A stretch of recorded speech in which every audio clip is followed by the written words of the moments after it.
April 25 తొలి ప్రాయంలోనే ఆరంభించండి.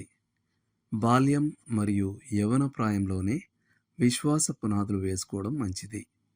కొందరు క్రైస్తవులకు బంగారు సంవత్సరాలు అంటే సీసెప్ సంవత్సరాలు. ఎందుకంటే వారు తమ యవ్వనాన్ని వృధా చేసుకున్నవారు, గట్టి విశ్వాస పునాదులు వేసుకొనివారు. అంటే దీని అర్థం క్రీస్తు కొరకు జీవించే అవకాశాల్ని పోగొట్టుకున్న ఓ ముసలి వ్యక్తి ఇక ఓ వైఫల్యమే అని కాదు. దేవుణ్ణి సేవించడానికి సమయం మించిపోవడం అన్నది ఎప్పుడూ ఉండదు. కానీ చాలా కాలం తర్వాత ఆశీర్వాదం అనే పంటను కోసేందుకు విత్తడం మొదలుపెట్టడానికి అత్యంత శ్రేష్టమైన సమయం మన యవ్వన సంవత్సరాలే. 71వ కీర్తన యొక్క రచయితకు తన తదుపరి తరానికి ఈ సత్యాన్ని చెప్పాలనే నిజమైన భారం ఉండింది. అతని చింత యావత్తు తాను సిగ్గుపరచబడకూడదు అన్నదే.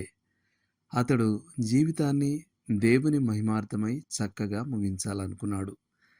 ప్రభూ, నేను ఓ నీచమైన ముసలాడిగా మారిపోకుండా నన్ను కాపాడు అని ప్రార్థిస్తూ ఉండే ఓ బోధకుని గురించి నేను విన్నాను.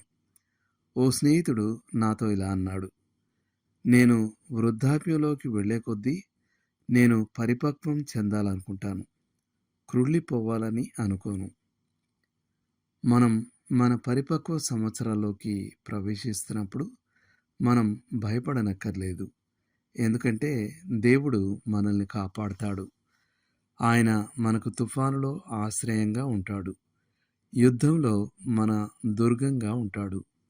మనం ఆయనలో ఎడతెగక నిలిచి ఉన్న కొలది ఆయన మనలను బలపరిచి ఆయనను స్తుతించే సామర్థ్యం ఇస్తాడు.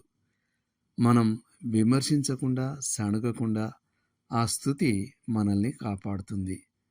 దుష్టులు నిందించవచ్చు, బెదిరించవచ్చు, దాడి చేయవచ్చు. కానీ దేవుడు మన చుట్టూతా ఆవరించి కాపాడుతాడు. కష్టాలు రాకుండా ఆయన ఎప్పుడూ చేయడు. కానీ కష్టాల్లో ఉన్నప్పుడు ఆయన మనల్ని కాపాడి ఒకానొక దినాన మనం వాటిలో ప్రవేశించినప్పటికంటే మెరుగైన వారిగా మనల్ని బయటికి తెస్తాడు. నేటి వచనం: దేవా, వచ్చు తరమునకు నీ బాహుబలమును గూర్చియు పుట్టబో వారికి అందరికీ నీ శౌర్యమును గూర్చియు నేను తెలియజెప్పునట్లు తలనెరసి వృద్ధుడనై ఉండు వరకు నన్ను విడువకము. కీర్తన 71:18. ఇవి చదవండి. ద్వితీయోపదేశకాండము 32వ అధ్యాయము 20వ వచనం, కీర్తన 71, తిమోతికి రాసిన 2వ పత్రిక 1వ అధ్యాయము 5 నుండి 7 వరకు, 4వ అధ్యాయము 7-8 వచనాలు. చేయాల్సిన పని: మనం యువతకు అనుగుణమైన సంస్కృతిలో జీవిస్తున్నాం. వాణిజ్య ప్రకటనలు, ప్రసార మాధ్యమాలు యువతను గొప్ప చేస్తూ తరచూ వృద్ధుల్ని పరిహసిస్తాయి. బహుశా మీకంటే పెద్ద వయస్కులై మీ అవసరమున్న ఎవరో ఒకరిని గూర్చిన మీ అవగాహనను అధికం చేయమని దేవుణ్ణి అడగండి. ఆ తర్వాత ఆమె లేక అతని అవసరతను తీర్చడానికి ప్రయత్నం చేయండి. బహుశా ఆ అవసరత తమకు వినడానికి ఒకరు కావాల్సి ఉండడం కావచ్చు. మీకు తన ఆధ్యాత్మిక అనుభవం గురించి చెప్పమని ఆ పెద్ద వయస్కుని అడగండి. అది మీ సొంత విశ్వాసానికి మెరుగైన పునాదులు వేసుకోవడానికి సహాయపడవచ్చు. దేవుడు మిమ్మల్ని దీవించునుగాక.